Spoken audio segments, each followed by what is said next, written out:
Hey everyone, it's Larry Kotlikoff back with Economics Matters, the podcast. So I'm here with a, a young old friend, a longtime friend, Jonathan Parker. Jonathan's the Robert C. Merton Professor of Finance at the Sloan School of Business at MIT. He's the head of the finance group at Sloan. He's the director of the MIT Sloan Consumer Finance Initiative and co-director of the MIT Golub Center for Finance and Policy.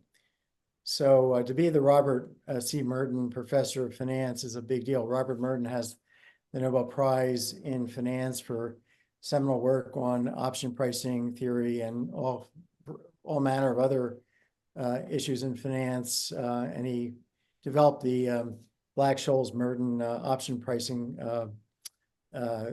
model that underlies literally millions, billions of transactions in option in the option market over the years. So Jonathan's also very much involved in policy. A lot of his work is very policy oriented. He's economic advisor to the Congressional Budget Office, co-editor of the Journal of Economic Perspectives, which really translates economic findings into layman terms for the general public. He's a research associate at the NBR. He works with he's an expert in, I guess he's connected with the Financial Times and U.S. Macroeconomics Survey and the IGM Finance Experts Panel. So he's on a bunch of panels. And in the past, he's served as a visiting scholar at a bunch of Federal Reserve banks and a special advisor to the Financial Stability Office, which was set up after the panic of 2008, the crash in 2008. He's former, he served as an editor of the NBR Macro Annual, which is one of the leading macroeconomics journals in economics. He's worked as a consultant for Fidelity and JP Morgan Chase.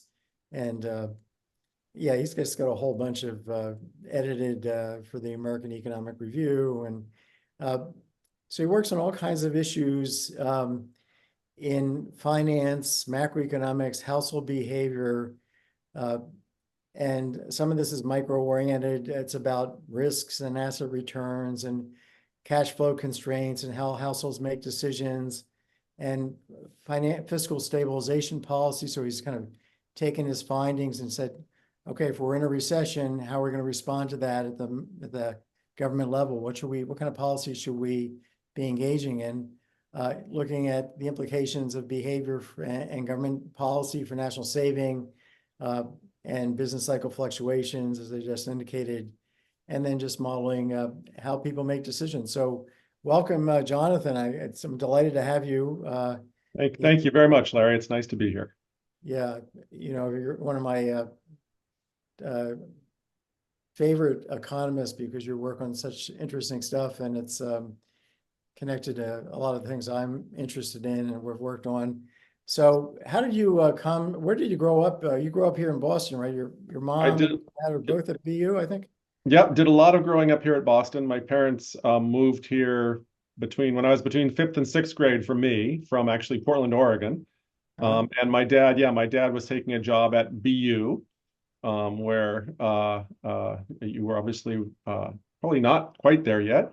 And my mom also then took a job shortly thereafter there, and then they spent certainly my 20 or 25, 30 years there, both of them working away at BU. So yeah, it's been great to be back for me to come back to the Boston area, and I feel like it's home.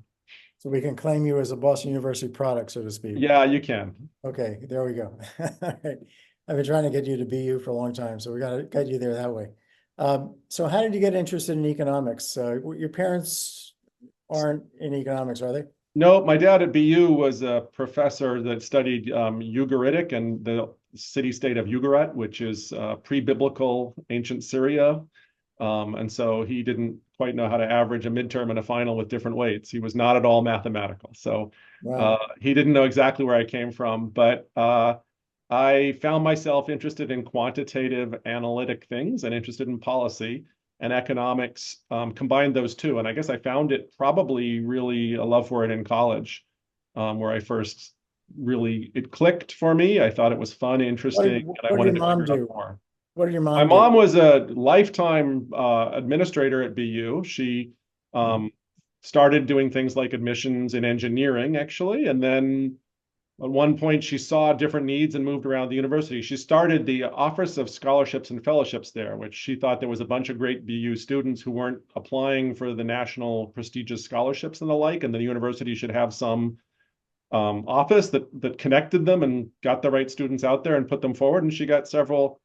She was right. She got several winners of things like Marshall scholarships and the like from BU out of it. Oh, great. So you're influenced by that a bit to I move certainly in. knew what academe was about when I was in college and sort of thought it was fun to be doing research and education and admired my teachers and have always enjoyed learning from people. So a So, university is fun. so college was where again? I went to Yale. Yale, and then from Yale we go to where?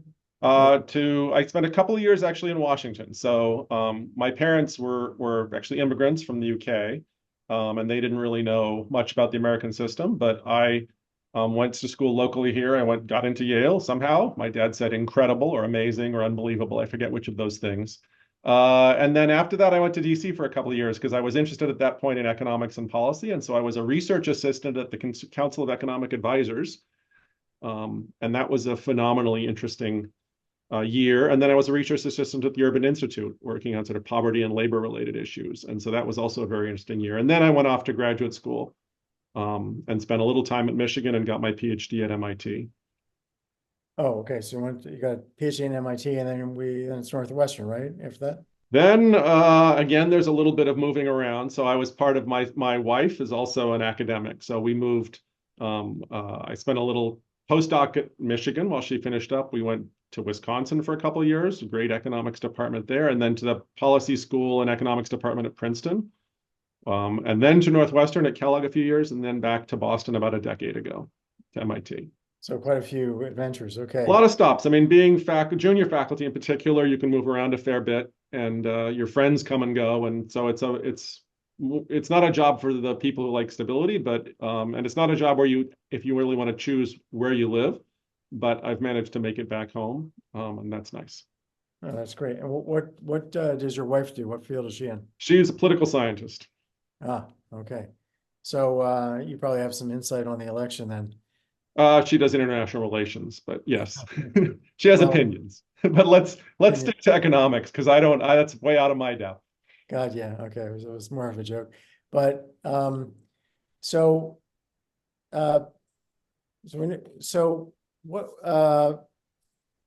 your work has spanned lots of areas as I indicated. And one of the things we're seeing right now with the baby boom generations are showing up in retirement with what some people think is far too little in terms of assets.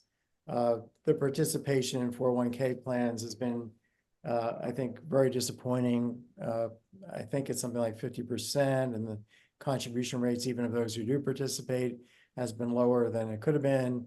And then you have people dissipating their account balances in emergencies.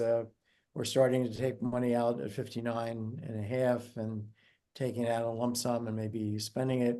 So, and then you have people retiring. I think the median age of retirement is around 63. So you have people retiring very early, taking Social Security, or maybe even say 64, to be more conservative on that estimate. I don't want to overstate things, but you have a lot of people taking benefits at the modal age of taking benefits at 62. So if you wait till 70, you can get a 76% higher number adjusted for inflation. So people seem to be really screwing up this whole retirement, their own personal retirement decisions. They're saving too little. They're retiring too early. They're taking Social Security too early. They're then being told that if they buy Social Security, that if they work beyond and earn more than this year, 22,320, they're going to lose 50 cents on the dollar from the benefit from the earnings test. So that even though actually Social Security undoes that horrific tax later when you reach full retirement age. I just talked to a group this morning, that's why I'm wearing a tie, of about 70 business people who are running laundries. It's the New England New England Laundry Association, and they all had a lot of employees. And I asked these people, they were all in their late 50s, basically, maybe early 60s, still working. How many of them knew about the earnings test? 70 people out there, not a single hand went up. How many knew about the adjustment of the reduction factor, which is this offsetting thing that works for most people, so that the earnings test actually becomes a subsidy for going back to work if you retire too early, going back. Nobody knew about that either.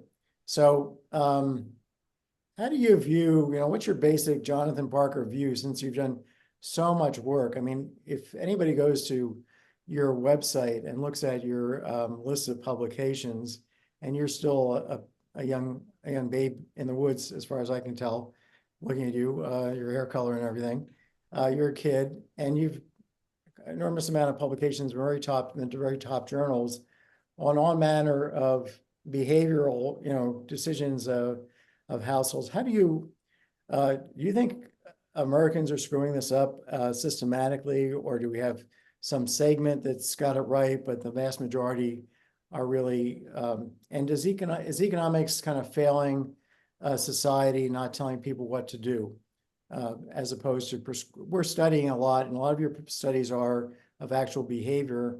We're studying mistakes. Should we be studying, just telling people what to do, and forget, rather than, studying disease, we should hand out prescriptions? I mean, there's certainly a sense in which it would be very helpful for people to have reliable guidance in making financial decisions, because financial decisions in general, so retirement being a very large one, but also portfolio allocations and the like, are really tricky. And there's a lot of ways to spend a lot of money getting that advice and also not have it be all that good advice. So certainly there's a role for us to try and get what we think are the right, first order right things for people to do out there into the world, and have that hopefully disseminate to typical people. I mean, one of the central things that you will see is the typical person doesn't want to have to realize, read the tax code and understand exactly the intricacies of the Social Security system. You're intimately acquainted with them, and they're incredibly complex, are they not? And Not be more complex. There's the typical person they don't want to spend their time that way. They want to be able to retire in peace and quiet and have a nice life. They don't want to spend their time while working, having kids, planning for retirement, reading Social Security code or legal code. And then that law is often going to change on them anyway and be interpreted by courts potentially differently. So it's hugely chaotic, and people don't really want to invest in learning what all the rules are. And so how do they figure things out? Well, they see what works for friends and relatives and pass down wisdom. So a stable system, that doesn't change a huge amount is valuable, because people can figure out more or less how to do reasonably well in it. And when there are big mistakes made, they get publicized, newspapers write about them, advisors will learn about them, and they'll hopefully steer people away from those mistakes. But I think it does really help to have, one, good academic research out there telling people how to behave, and two, companies, retirement firms, financial advisors out there also trying to improve behavior. The tricky thing is how to manage and figure out what a good financial advisor is, or what a good financial advisory program is. In one part of finance, I think we have a pretty good track record on this. So things like managing Social Security and when to retire is complicated, but most advice on that is not going to be particularly conflicted. That means advisors, they should have the incentive to give people the best possible advice and help them figure this out and do it well. For managing their retirement money, that's a somewhat different story, because the financial advisors are doing so for money. And when people have a bunch of money, they'd like to take a chunk of that. And so there's an awful lot of people out there who are good at this and don't charge a lot of fees, but there's an awful lot of people out there who are trying to maximize the amount of money they make off their clients. They're trying to profit maximize in their financial advising business. And some of that sometimes is high fee products, high fee advice, lots of complicated tax planning that allows them to take some of that money, and not necessarily the sort of fundamental, simple advice that we think is the most apt and appropriate for the typical American retirement saver. Yeah, I do think there is a conflict of interest on just the Social Security advice that Wall Street has given. All these companies, Fidelity, all these companies, TIA, CREF, Vanguard, they're all giving some Social Security advice. AARP has their little calculators. And the typical advice appears to be take your money early, because if you die, you will regret not having collected it, and your life expectancy is only X. And of course, if you're dead, you don't need Social Security. You have all the money in the world, right? You're in heaven. You can get it in any currency, any denomination, I guess. And if you live to None 100, of the money in the world, but yes, okay. Right. If you live in 100, planning on dying on time, you're going to be eating cat food. So their goal is to get you to take your money early, your Social Security early, so that you leave your assets with them so they can continue to charge fees on your assets under management. So I see this quite a bit. But you've just written an really interesting paper using artificial intelligence, which to economists is a kind of a mathematical methodology. And I think it's basically a good, it's neural networks, which are, it's kind of like approximating functions, or like curves, if you like, fitting curves using complicated mathematical structures, which would make, if I can say this in layman terms, and please help me with this, Jonathan, but sure, I'm happy. Yeah. Like functions of, you have some basic function of maybe it's a decision how much to consume based on your characteristics, and then there might be some, and that function would be a mathematical expression of based on your things like your income and your age and your kids, and then you could have a transformation of that function, another function of that function that would have its own coefficients, if you like, and then you have a function of that function. So you have functions of functions of functions. These are the layers. This is the idea of deep learning. Yeah. So, and then if we have enough data, we can kind of figure out these coefficients that best predict the behavior of the choices. Now, you've just used this methodology, these neural networks, in this very interesting paper to try and that goes after what's the optimal portfolio behavior choice. How should you invest your money? How much should you save? You also have housing in your paper, right? Yep. Maybe you want to tell us about this paper and what you found. Sure. What do you think the promise of AI is for this kind of analysis? Sure. Let me frame a little bit sort of the research. So economists have for many years thought about, what is let's make a prescription for someone as to how much they should invest, say, in just a broad equities versus bonds. And so that's a typical decision that household needs to make. And we've thought about, well, how does that typical amount vary, say, with age? As someone is older, should they reduce the amount of equities? Yes, they probably should. And so we've thought about that problem in isolation from whether they're unemployed or not, how risky their income is, really at the very sort of tail, really bad outcomes. How much those bad outcomes are correlated with the state of the business cycle and the stock market overall, how they might be correlated with house prices, and whether the person has a mortgage or is a renter, what their person's health status is in retirement, those sorts of questions. Economists have then said, well, it actually matters whether you have a house or not. If you're thinking about home ownership, this should affect your decision this way. The thing is that we've been a little bit, we're a quantitative field, and so we like to give quantitative implementable advice and say, here's what people should be doing, or let's understand what they're doing in the context of this model. That's a quantitative model that then tells us either what they should be doing or sort of what their constraints and objectives are, given what we observe them doing. Those are the two ways we use models: to understand the real world as it happens, or to say, here's what the model thinks people should be doing better in the. Your model, just to make clear to everybody, is looking at what economists have really developed since 1950 over a 90-year Part, period. part of what Bob Merton got his Nobel Prize for, which was the sort of these portfolio, life cycle portfolio choices and consumption and savings problems. So you could think about specifying the way your standard of living increases with how much you spend, but at a decreasing rate. And then the budget constraints that you face. You get the income coming in, you can spend and raise your standard of living in this year, or you could save some of it for the future. And when you save it for the future, you can put it in different assets that will have different uncertain returns and affect you differently.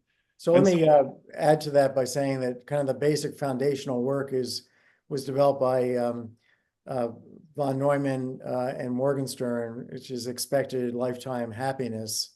So we mathematically formulate a description of your lifetime happiness, which can be very uncertain because you have lots of paths of living standard, but that happiness basically at any point in time depends on your living standard. But it just depends on a kind of a way that as you spend more and more at a given point in time, you get less and less extra happiness. It's like eating the 50th steak after you've had the 49th steak. The extra happiness is not great. But if you're having one steak and it's taken away from you, the loss of happiness is, so this curvature to your happiness function, steaks on the axis, happiness on the vertical axis, on the horizontal version, that's satiation, but it also translates in our lingo to risk aversion, that you're much more concerned about the downside of getting to consume no steaks versus a zillion steaks.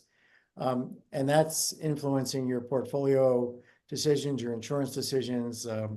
Everything, yeah. So in some sense, I'd say two things. First of all, let me just note, I'm putting all this in the context of the life cycle model. So back at you, you've got a ton of publications in top journals that advance our understanding of life cycle models an awful lot. So this is definitely work that sort of builds on and partly inspired by some of yours.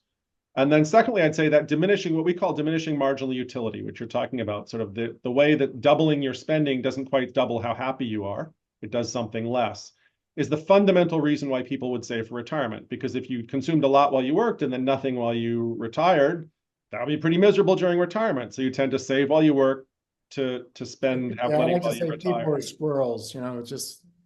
But sometimes people don't do that very well. They don't know how much to save. Secondly, well, you might save more or less if you face a really nice high return option. So if your savings has a bunch of money, a high rate of return today, you could think, well, that changes what I can do. I can save less and have the standard of living in the future. That's one option. Or I could save more and benefit more from that really high rate of return. That's another option.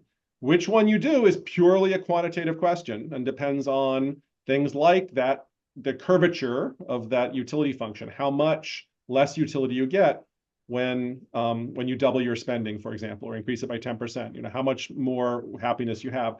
And the amount of that happiness declines as you add more and more dollars. Sorry, the additional happiness you get from each dollar declines as you're consuming more and more dollars. That rate of diminishment is related both to your incentives to stabilize your standard of living over time and across possible outcomes of the world. So it relates both to how you respond to changes in returns and how important it is to stabilize your standard of living. So that's the saving and insurance and diversification. That's the saving. That's why you insure, because you like to have a similar standard of living whether or not your house burns down.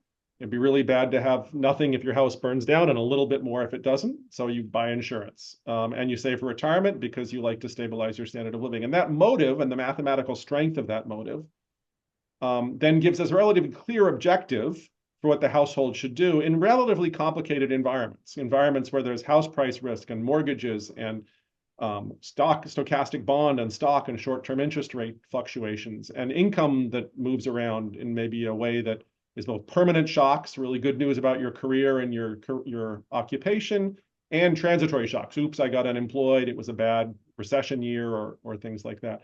And so the way we use AI is we set the objective function of the person is to have this nice, stable standard of living over all the ways the world might unfold. So occasionally you'll lose if you take risks, and occasionally you'll win, but you're sort of more risky. You've taken risks. And if you save too little, you'll not do so well in retirement. And all of the uncertainty there means, okay, so it's a complicated problem. the way we treat it is sort of, we use AI the way AI has like been used to solve all sorts of challenging puzzles, like to categorize cats. We give it a whole bunch of pictures of cats. We tell it, we're going to reward you a lot if you correctly identify cats, and then you turn the neural network loose and it correctly identifies cats eventually. You train it to identify cats. Here, the objective is, what percent of the cats did you correctly identify? And the machine learning method takes all the data from the pictures, figures out what is a cat and what isn't, and then eventually gets good at doing that with a lot of training through, we can talk about stochastic gradients, descent, and neural networks, but we don't really have to. You train it, you give it the answers, it learns how to predict the right answer, and eventually Just gets for, just for the listeners, so that's this stochastic gradient descent is trying to update these coefficients. You know, I said there's functions and functions and functions. Each of them has these little parameters that are connected to the actual characteristics that you have, you know, your age and sex and education and whether you're married and all that. So what you saved last period, what return yeah. looks like going forward, whether you have a mortgage or not, how big it is, what the house you own is, whether you rent, all those things. And then you try and you ask the model, given that, what do you think I should save? What do you think I should put in stocks? What do you think I should put in bonds? It creates a bunch of those rules. We then simulate a vast number of households through lives given those rules, and then ask, how well did you do? And then the stochastic gradient descent part of the program tries varying those parameters and changing the rules a little bit and sees if it can do better. And then it keeps going until it's done really quite well. So there's a very efficient method of updating these coefficients, even though the mathematical algorithm is very complicated structure. There's a very efficient way to update these coefficients at each layer. It leaves you somewhat lost, I would say maybe completely lost as to what's causing what. You know, is it this coefficient in the fifth layer down or up? It's very analogous to asking someone, well, why did you choose that? They can talk a little bit, but you don't know where in their brain or which neuron exactly or what parameter generated the choice. So what's happened sort of in the past decade is there's been a huge amount of technological improvement in the hardware that's specifically built to solve these type of problems. So they're the same GPUs that are being produced by NVIDIA and being used in training large language models.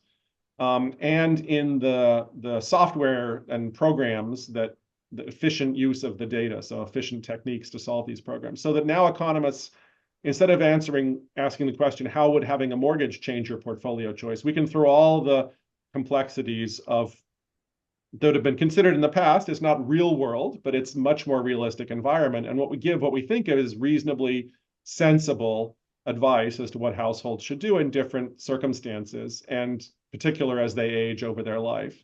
And so the paper that we look at includes a lot of these real world risks, some simple version of Social Security, some pensions, health risks, mortality risks, house price risks, recessions and booms, stochastic returns, and ask the question, if the household could just do simpler rules. So first of all, we can solve for what the optimal rules are and ask, you know, what are some of the advice we'd give?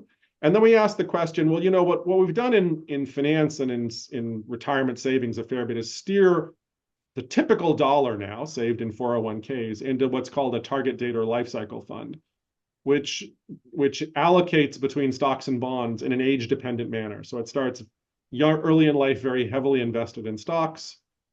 As the person ages, that share declines, they invest more and more in safe assets. It asks the question, look, when you put all this together, is this still sensible advice for someone?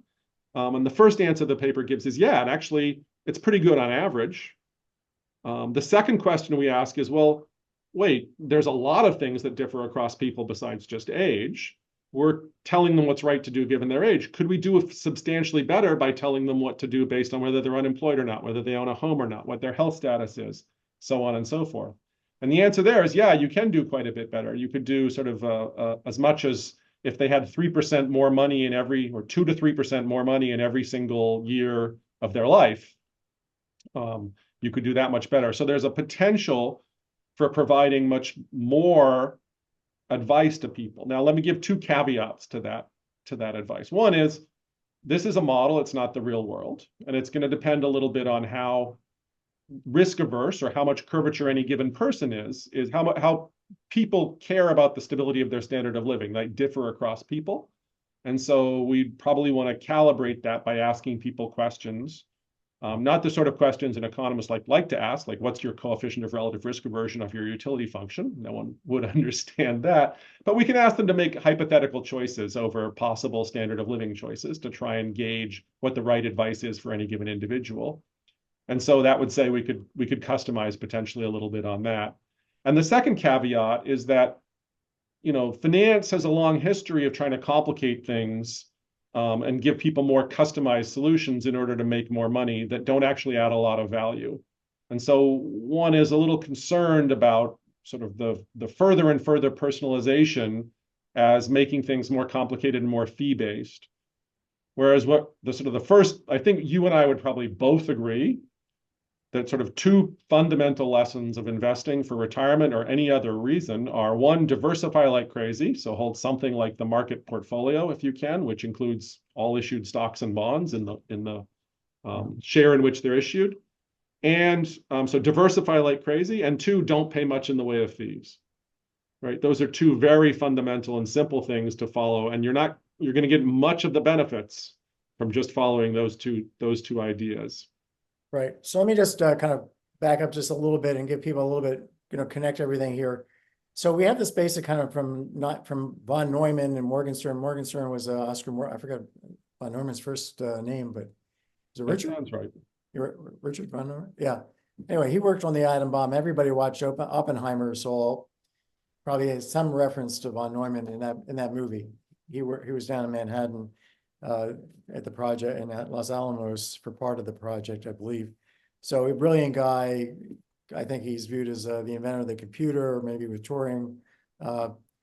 Anyway, so on the side, he's working on economics and develops this kind of fundamental part of economics, which is how to deal with uncertainty in a systematic way. So we have this kind of mathematical description equations for happiness, or formula for happiness, and you've got this happiness every period, every year, and it could be this path or that path, and it could be up, up and down based on what happens to you. If you get shocked, earnings go up or down, you get unemployed, and then you've got the kids to deal with, and you've got the housing decisions, and all that is entering into this happiness function. So it's all being added together.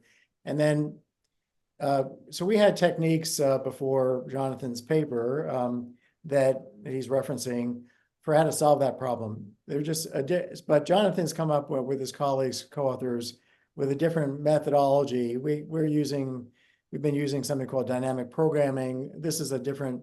Yeah, it is fundamentally, the way we employ it, it's fundamentally, you can use AI coupled with numerical dynamic programming, but this is it's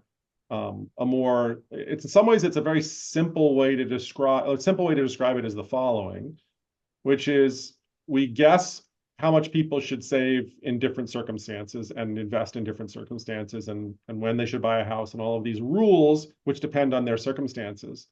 And then we update the we simulate lives of 100 million people with all the different shocks and income, unemployment, and price and returns that could possibly have happened to each of them.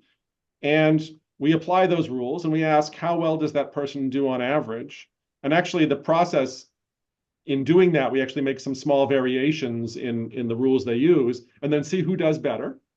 And we move in that direction. We do more of that. We create more people like that, and we try more stuff in that area. And eventually, so it's kind of like people learning from seeing who does well and then mimicking them, and then experimenting a a little bit themselves, and eventually making up hypothetical data. This is hypothetical data, these mathematical agents, until it works. And so it's kind of like training a computer to play chess. It experiments with what to do. It plays and plays and plays until it figures out what works. Until it figures out the moves that win. Right. And so it's kind of like it's like people learn. That's the way the artificial intelligence analogy works. We're creating a neural network, which is similar mathematically to the brain, and we're training it the way people might learn from playing the game of life. savings and investing millions of times. And what do you learn from doing that is useful for me when I try to make my own decision, because I'm not going to live a million lives. I'm going to live one. And I want to make what I think are pretty good decisions, given what I know. And sure, it might turn out better or worse than I hope, but this is given that it might turn out better or worse than I hope. Here's the best thing to do today. But fundamentally, it's a different way to solve the same problem we've been solving. But Yeah, maybe that allows me to deal with a situation in a model of artificial world, which is really much more complicated than we've been able to deal with before. And I think approaches a level where it could be used to give reasonably accurate advice. And I wouldn't take the advice literally to the decimal point because the model isn't reality, but I think it's a reasonably accurate guide that can do a lot better than what people kind of floundering away on their own could potentially be doing. So Jonathan, this technique does, we know that in other applications, we have this description of AI hallucinating, that since you've got these complicated functions of complicated functions, that some particular one of these functions or some parameter of the function could lead to a prediction that for somebody who's maybe not been in the sample, for somebody, let's say, once you've trained the model, you then enter somebody's data who's not exactly been part of the training set, and then the thing tells the thing. So this method is not going to have the type of what you're calling hallucinations, which is in that world, it's sort of the large language model problem of hallucination comes from the fact that the linguistic response to the queries are necessarily stochastic. That's part of the way it is. And it goes out, it looks a bunch of text, and it decides probabilistically what to say back to you. And sometimes those probabilities can just take it off into language responses that are completely made up or just never occurred in nature or will ever occur in nature.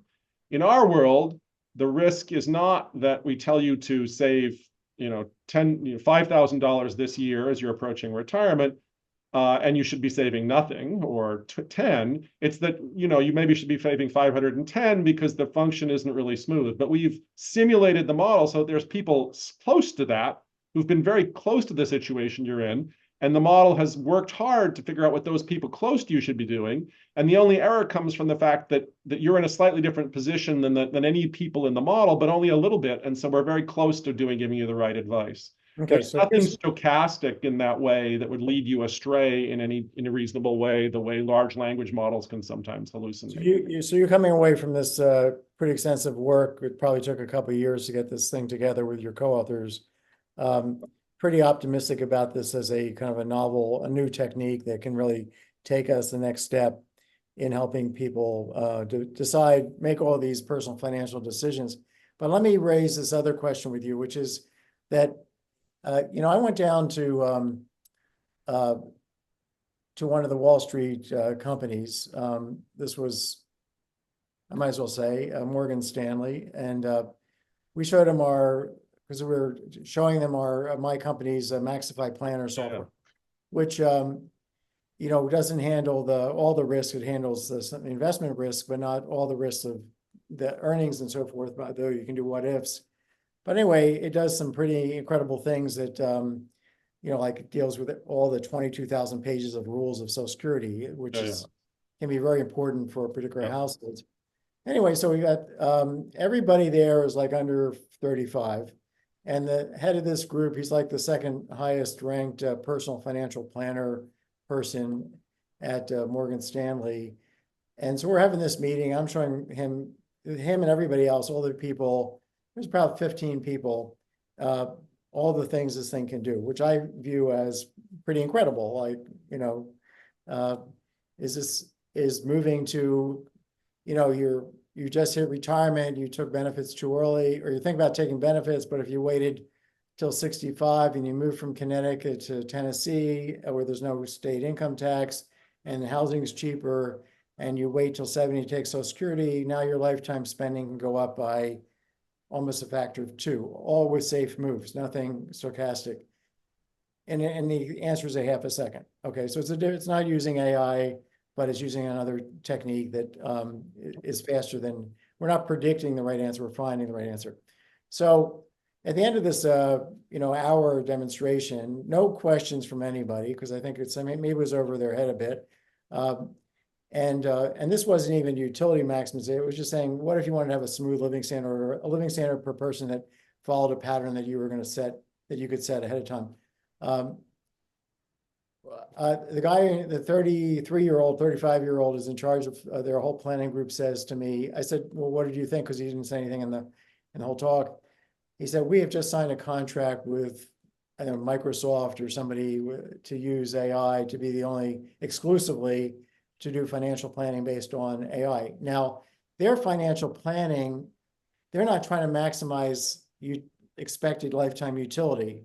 They're trying to maximize, well, they may be just trying to maximize their profits, but their whole methodology is based on asking people what they want to spend in retirement, setting that target, and coming up with a target that is generally miles too high for people, and then telling people that, gee, you're not saving enough to get there, and the way you're investing is too conservatively. So rather than saving more or retiring later, let's change your portfolio and put it into riskier assets.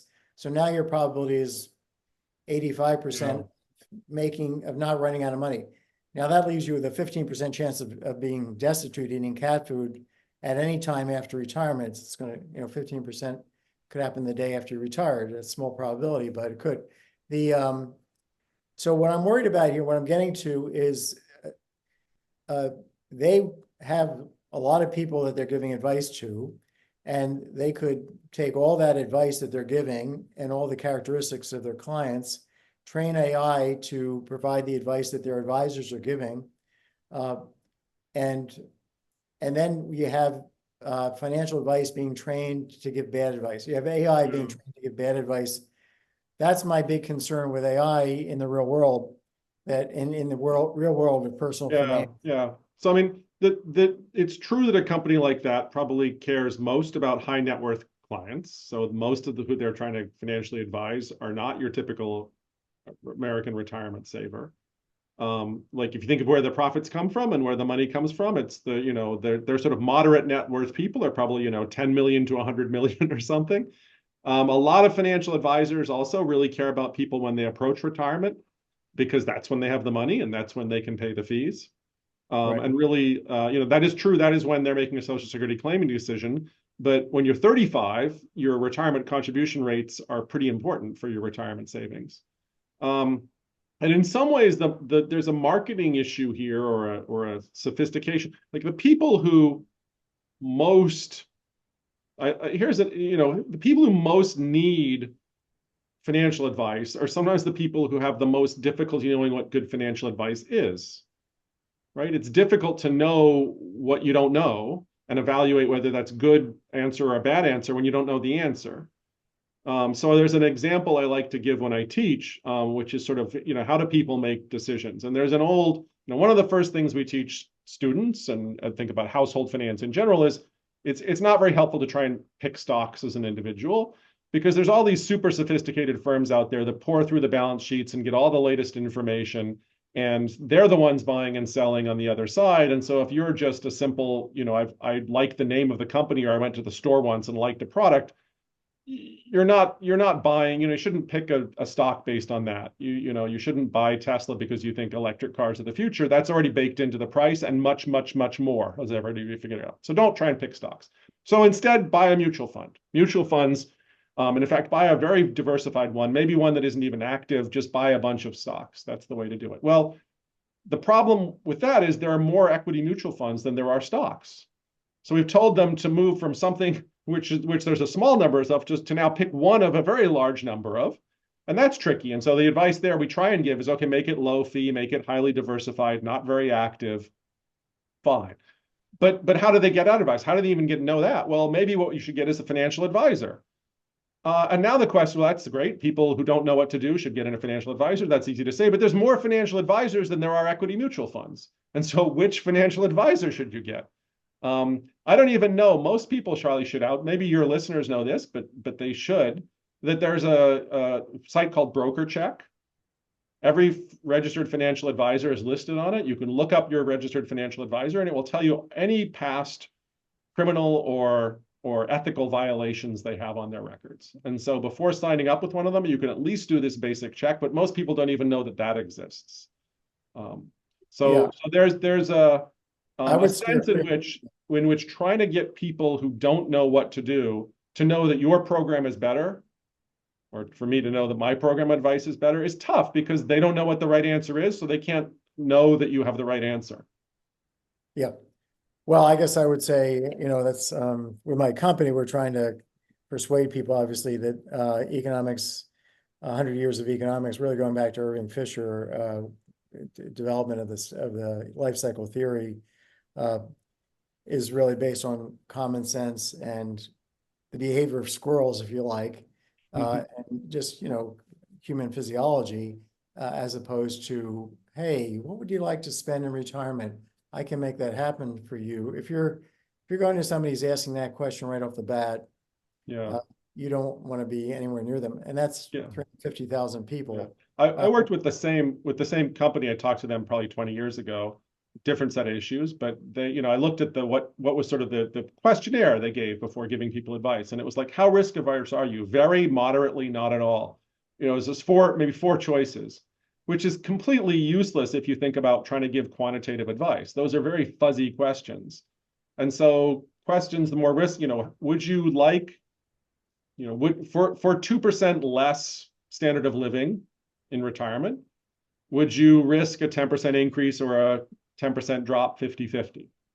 That's a simple question. People can ponder that and think about, and then they can say no, and then you can give them different probabilities. They can say yes.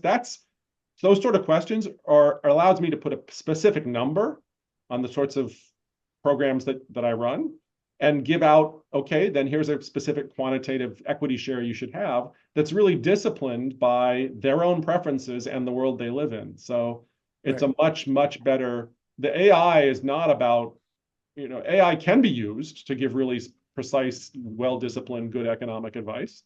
It's just a tool to use in the standard economic models that's in Irving Fisher, as you note, and von Neumann and Morgenstern.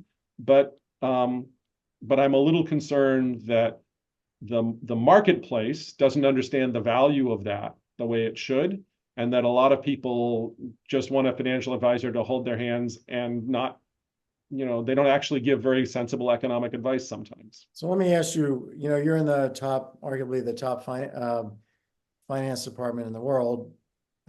Some other schools might differ. Maybe they'd be wrong, but yeah, go ahead.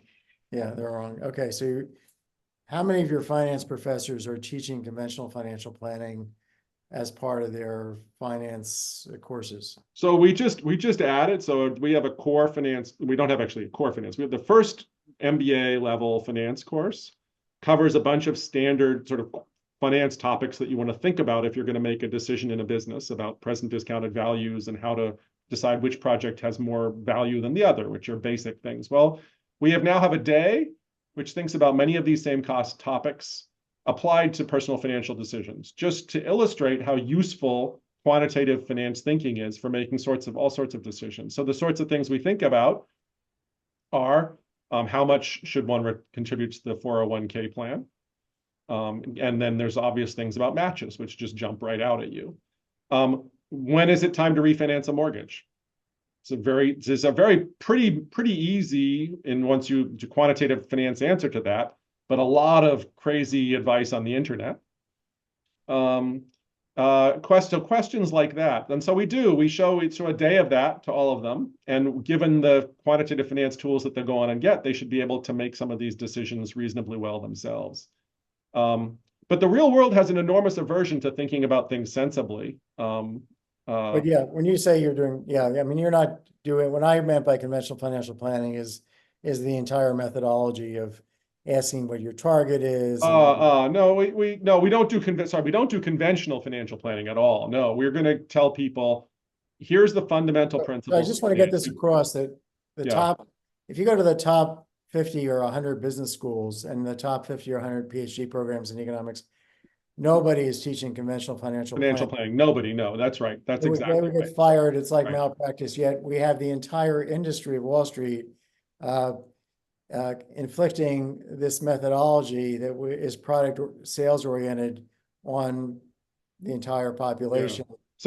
Here's a cynical line about, asset management is that the most important skill for an asset manager, this means someone who's running a portfolio or a hedge fund or a big mutual fund, for example, the single biggest skill they have is the ability to raise money to get to invest because they get paid based on how much money they have invested with them. And the secondary skill, which may or may not matter that much if they're really good at the first, is actually delivering good returns.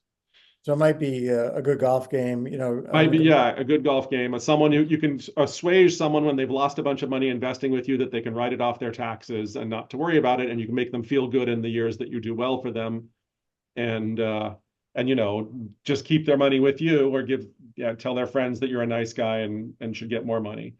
And some of that goes a little bit for financial planning. Only the financial planners, you really do wonder what sort of training or background do any of them have, because they haven't probably gotten undergraduate finance courses. They probably have gotten some industry course on what a stock is and what a bond is and what an annuity is. And so they know the definitions of the products and they can talk the language, but they don't actually learn the concepts about stabilizing standard of living and how to build a portfolio that would do that. Yeah. So it I'm going to does worry start. me Yeah. that we do not have a very good system of financial advisors out there for the sorts of life cycle standard of living planning that you and I are talking about. Yeah. So, but one thing I'll just announce here that I haven't told anybody, but my company is probably going to start a certificate program or a qualification program on a training, kind of a course on economics-based financial planning starting in the fall. And people will get some kind of a certificate. Certificate, that's great.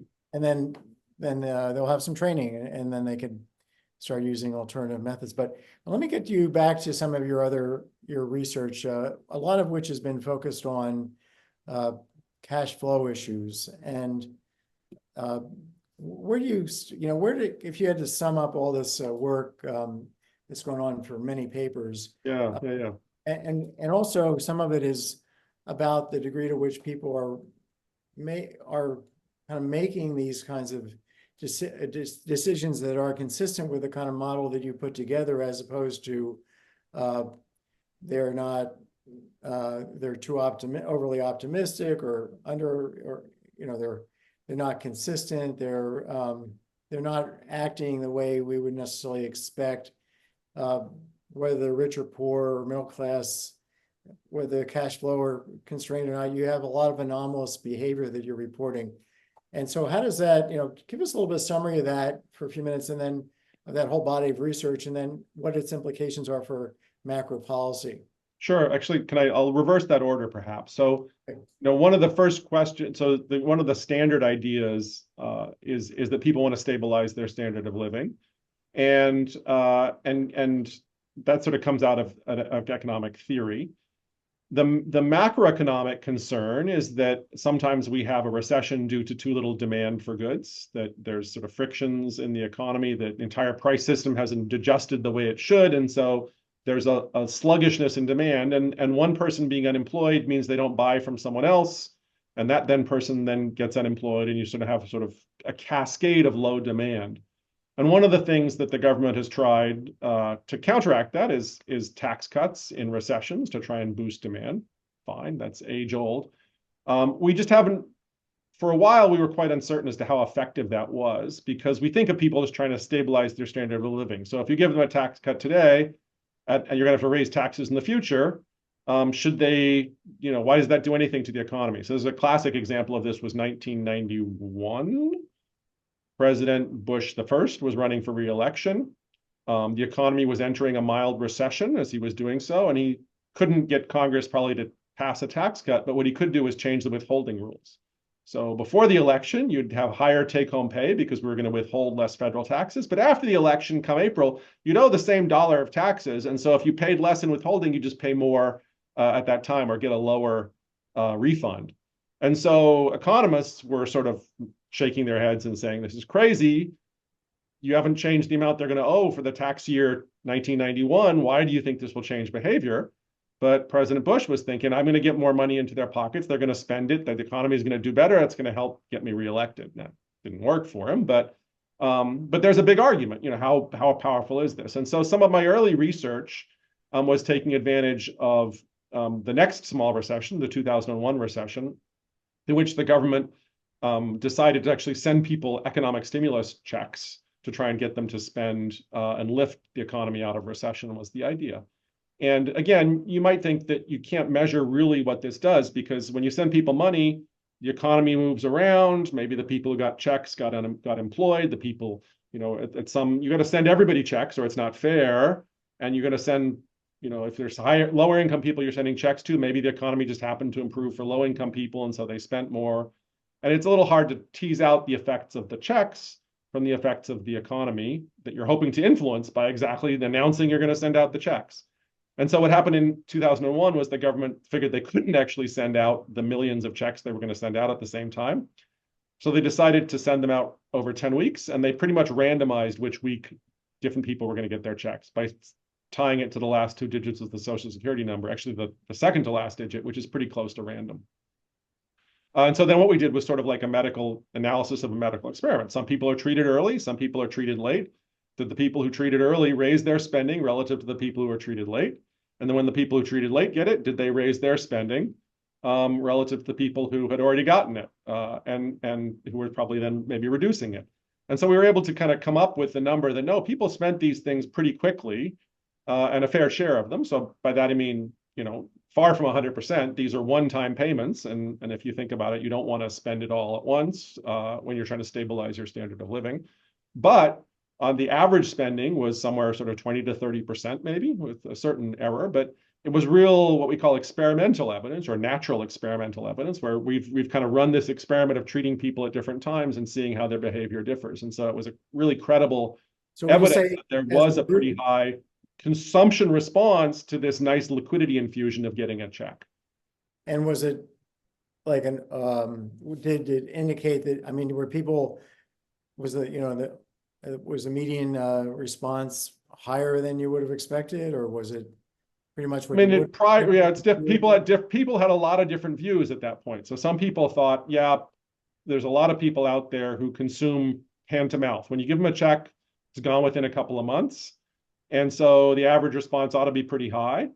And then there was a lot of people who thought, no, people who are, even people with little resources, for them, the smoothing of standard of living is really important, because if they screw this up and you're near, low income and you're low consumption, screwing that up can be really painful. So these people are going to get it right. And so, no, there's not going to be a lot of this consumption response. And it turned out the answer was, yeah, there's a fair bit of consumption response. And then over a number of studies of similar policies later, I think we've come to the conclusion that it's a pretty important force for economic stabilization, moving around household liquidity. So the amount of money in household checkings and savings accounts. And so when we, in the latest COVID experience, when they sent out a lot of checks, balances soared. There wasn't much spending immediately because it was actually hard to spend when they sent the money out. But consumption demand has just been going gangbusters for sort of the year to two after this really large government stimulus payment program has been sent out. So I think we kind of moved the needle, and in some sense, the academic models that people think about for fiscal policy stabilization now are more reliant on a link between household balance sheets and liquidity, the amount of money they have in their checking and savings accounts, and the state of the economy, the amount of aggregate demand in the economy. Then the old view would have been that people just stabilize their standard of living and liquidity isn't so important.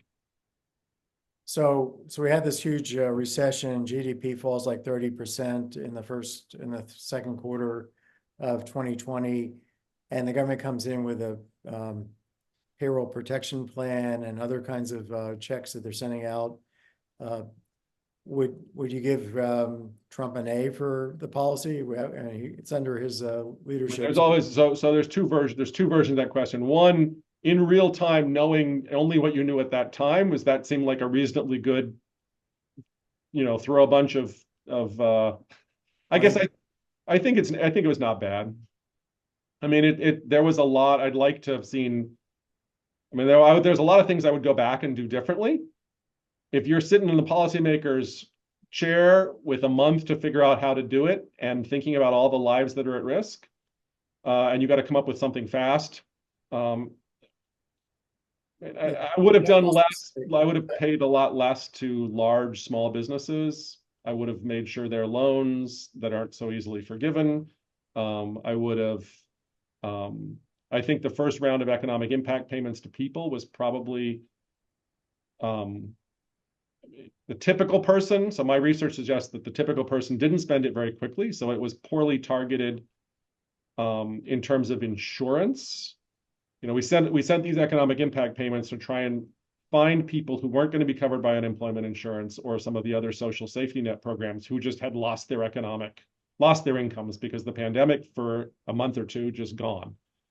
And finding the people who were not covered at that point, because there's no way you can go out and get a job in April of 2020 if you don't have one or if you've just lost yours. It was a brutal time. And so you probably could make the argument that even though we're spending money to retirees that are living on their savings and Social Security and haven't taken an economic hit, that it was, it was inefficient, but it was saved some people an awful lot. So you could make an argument that you didn't know how bad it was going to be. You didn't know how much people would need this money, and you're going to throw a bunch of money at the economy in this crisis time. The Paycheck Protection Program, I'm a little less a big fan of because the cost of that is just enormous. And the benefits maybe went to a lot of business owners rather than employees the way it was structured. So I would say that one wasn't done so well. But again, it's really tough in the heat of the moment to try and figure out how to respond to a pandemic. And then I think later bills were just a little too generous, more generous than good macroeconomic stabilization would call for, and that sort of optimal social insurance would call for. Okay, so we're kind of at the end of the hour. Let me just see if we can maybe end by seeing if if you're have an opportunity to talk to we have a pretty big audience listening, potentially, it could be 20,000 people take a listen to you from this podcast over time. What would you, what kind of general advice would you have as a finance professor about people's personal finances that go beyond, let's say, don't put all your eggs in one basket, save, contribute to the maximum, get the maximum employer match in your 401k. But it's my sense, my view would be that people are dramatically under saving, even given they can do all those things right and still end up in big trouble in retirement. They retire too early, blah, blah. Is your view as pessimistic as mine about behavior and that people really need to kind of look at this very, very carefully at all ages and a much more... I mean, yeah.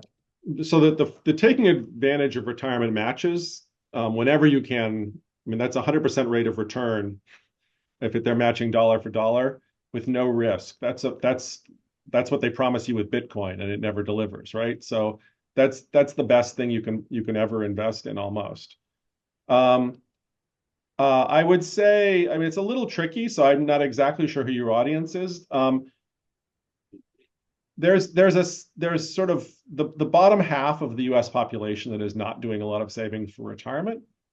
It's not obvious other than so you can take advantage of the retirement match, and then you can also pull the money out when you get opportunities to. Even with penalty later, you're still better off. So that would be a key thing I would say, because the bottom half of the income distribution really worries about that liquidity loss when they put that money away. And then every so often, the government seems to give you ways to take it out. So to buy a first home, for example, or during a pandemic, you can withdraw penalty free. But I would say for that bottom 50% of the households, Larry, it's not obvious to me that they should be scrimping and saving out of a low income to get a couple of $100,000 or $100,000 when they retire, if they're not going to accumulate quite a bit of money, because that can keep them out of Medicaid retirement homes for about 6 months. And if you think about that the end point of such a household is being entirely supported by the Social Security and social safety net, then saving a bunch of money, and you only get that once you've used up your own assets. Right? So there's a bunch of folks for whom, if it's painful to save a lot during the working life, And it's lowering standard of living when they could be investing in their kids or living better. That the smoothing the standard of living argument speaks to not doing a lot of retirement savings, given what's all the means testing of a lot of benefits during retirement, and it's particularly healthcare benefits. So it's not for the middle class and upper middle class. You got to think, can I actually accumulate enough money that it's really going to make my retirement substantially better off? Given all the means testing means you kind of have a pretty high implicit tax rate on a bunch of that wealth. So we have the government, we have people being induced not to save because of government policy and relying on insurance. You got this, things go badly, insurance when you retire. right. Now that, I don't want to say don't contribute if you've got a retirement match, but you might, because that's a really good deal. Yeah. But it depends what you need the money for and how things are going in your day-to-day life. If you're not thinking you're going to accumulate substantial amount of money for retirement, which is why, so let me do one other thing, which is why I think the entire 401k system, a lot of the savings in that is not really incentivized savings. It's a tax benefit for people who would have saved anyway. Yeah, no, I mean, there's terrible design of the system from the get-go.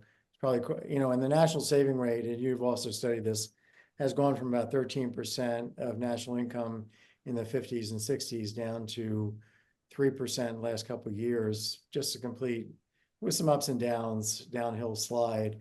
The domestic investment rate was around 14% in the 50s. It's now 5%. We've had years where foreigners have invested 4 times what we've invested. The ratio has been 4 to 1, huge current account deficits. But that's kind of dissipated. People are putting their money in other places in the world.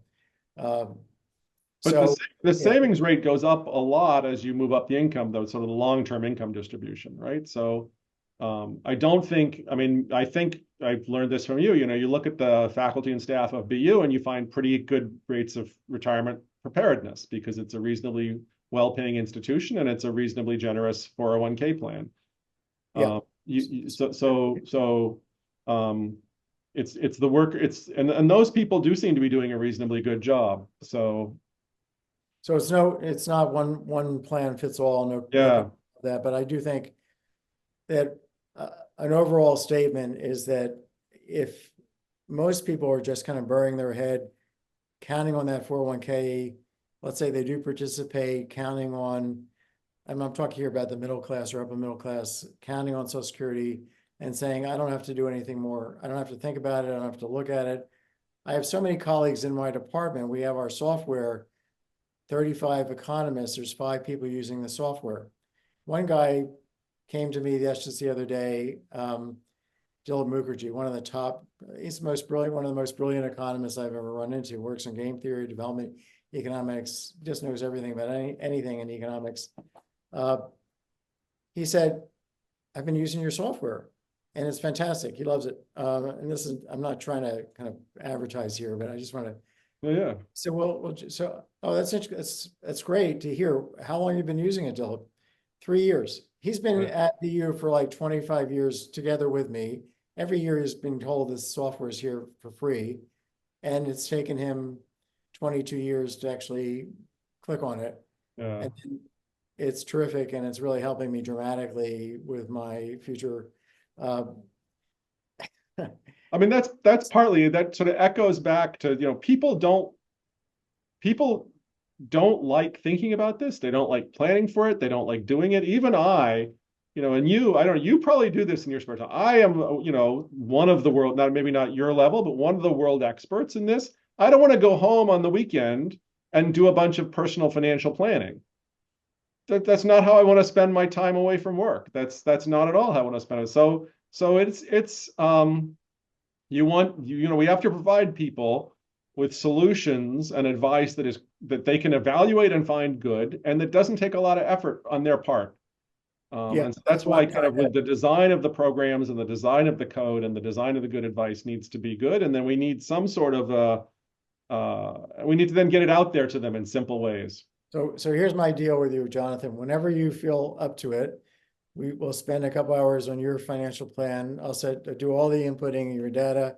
But that's a couple of my hours. That's what I'm saying. It's no, we have Maxify Planner, so don't, yeah. Okay. Yeah, we're Well, good. it's interesting, even for myself, I'm very, very busy too. And Yeah, yeah. my wife got into the software when we got married about 10 years ago, and told her about the software, and she got into it, and she had this kind of she was in real estate development and real estate, no, management. So she had a lot of work with spreadsheets and budgets, and she just loved it because maybe of that background. And so she's the one who's insisting every two months, sit down with this. We have to sit down with, oh, this new thing happened. We got to run it again. So, and that's made me much more interested in using the program too. Yeah, so that's So, true. yeah, I mean, one of the behavioral biases people have talked about is when things are going well, people don't mind checking. They like to check their accounts when the stock market's going up, for example. When the stock market's going down, they just avoid checking. They don't log into their brokerage account so much. They know the news is going to be bad. They don't want the news. So they do less planning when maybe there's more need to plan. If they're not accumulating well, they know retirement saving isn't going well. There's an avoidance behavior that kicks in, and that's a tough one to get people over and start them planning. cool. Okay, listen, we're gonna end here. I'm gonna turn this. Let's see. I have to. Thank you very much, Larry. Nice conversations. Let me just hit stop recording.